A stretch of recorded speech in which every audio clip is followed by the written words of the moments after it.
Welcome. In front of me is a OPPO Find X2 Pro, and today I'll show you how to capture a screenshot on this device. So to get started, you will want to open up the content that you wish to capture. I'm going to be using settings as an example for this. And once it's open and visible on screen, press power key and volume down at the same time.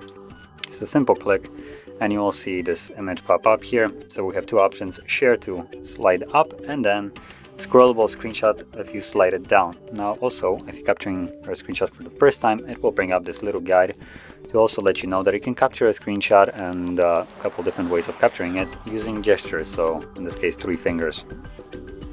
So as you can see, the default one and the 2-finger swipe down, or 3-finger swipe down, will result in basically the same thing as pressing the power key and the volume down, with the difference of using your fingers, so it might be a little bit easier and more convenient.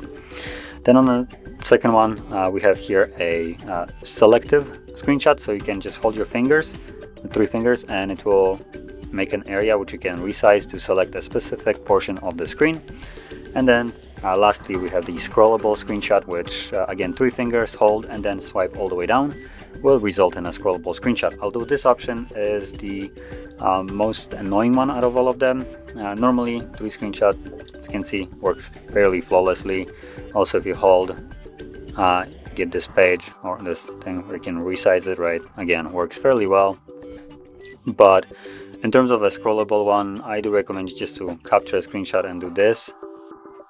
Oh, there's no scrollable content here, so I advise you on doing this way. It's going to be much easier. You always have the pop-up and you only need to swipe it down, because if you try to do this way, as you can see, you first need to hold the fingers till you see this thing up here, and then slide it down all the way and make it basically that all the 3 fingers swipe off the screen at the same time.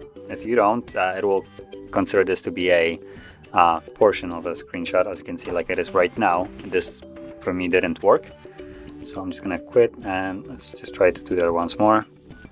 So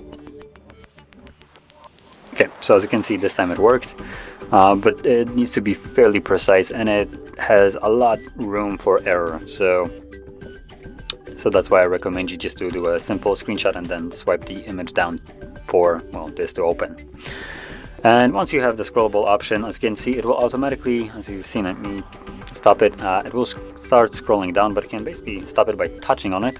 And from there, you can also scroll down yourself, however far down you want to go. Tap on the check mark. Once you're satisfied, again, check mark, and this will save it. Now, all those screenshots that I have captured can be found in our Photos application. As you can see right here, they're all smack in the middle here. Or if we go into the albums, we should have a screenshot album as well, where we can find all the screenshots. So there we go. So that being said, that is how you would capture different screenshots or different methods of capturing a screenshot. And if you found this video helpful, don't forget to hit like, subscribe, and thanks for watching.